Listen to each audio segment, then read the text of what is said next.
जय जिनेंद्र, जय श्री राम। एक बार फिर स्वागत करते हैं आपका अपने YouTube channel Nifty prediction by Prince में, और मैं हूं प्रिंस कुमार जैन। बात करेंगे इस वीडियो में हाई डिविडेंड स्टॉक की। कौन सा ऐसा शेयर है जो हमको एक साल में FD से भी ज्यादा रिटर्न देता है। तो इस बार हम लेके आए हैं एक नया स्टॉक और एनालिसिस करेंगे हम केनरा बैंक की। दोस्तों वीडियो स्टार्ट करें इससे पहले डिस्क्लेमर दे देता हूं छोटा सा। ये वीडियो केवल एजुकेशनल पर्पस के लिए है। 1% भी बाई करने की और सेल करने की या ट्रेड करने की कोई भी रिकमेंडेशन नहीं है।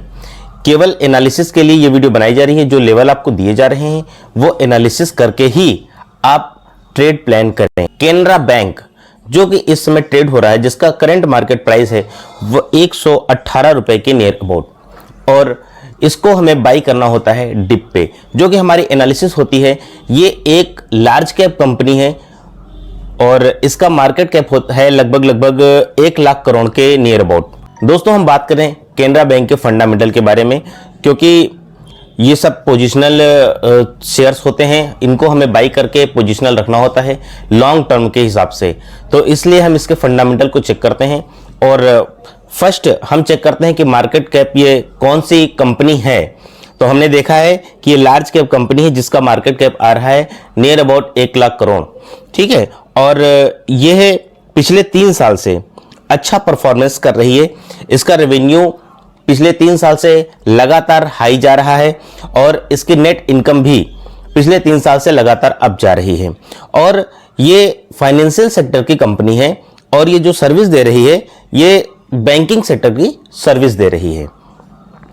इसने पिछले साल यानी कि लास्ट ईयर जो डिविडेंड दिया है वो मोटी मोटा 13.30 यानी कि 13.30% का डिविडेंड दिया है, जो कि FD से काफी ज्यादा होता है। FD में आपको लगभग 1 साल में डिविडेंड मिलता है मोटा मोटा 7% के नियर अबाउट, और ये लगभग उससे डबल जा रहा है। तो हाई डिविडेंड स्टॉक इसको बोलेंगे। 1 साल में अगर 13-14% का डिविडेंड मिल रहा है, बढ़िया मिल रहा है, प्लस जो ग्रोथ हो रही है वो तो हो ही रही है। तो आइए दोस्तों देखते हैं कि यह जो स्टॉक है केनरा बैंक, ये हमको कहां पर इसका सपोर्ट आ रहा है। तो सबसे पहले हम जो सपोर्ट की बात करते हैं तो मेरा एक सपोर्ट आ रहा है नियर अबाउट 112 रुपए 50 पैसे के आसपास का पहला सपोर्ट आ रहा है। और इसका जो पिवट पॉइंट आ रहा है जहां से हमको इसकी एनालिसिस करनी है और चार्ट को देखना है, वो आ रहा है लगभग 115 रुपए 115 के नियर अबाउट।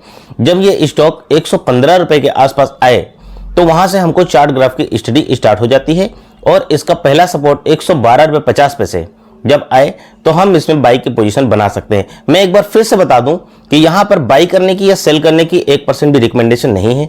ये मेरी ओन एनालिसिस है। अगर आपको इसमें ट्रेड प्लान करना है तो आप अपनी एनालिसिस खुद कीजिए या अपने फाइनेंशियल एडवाइजर से कॉन्टेक्ट कीजिए। अब इसके दूसरे सपोर्ट की बात करते हैं।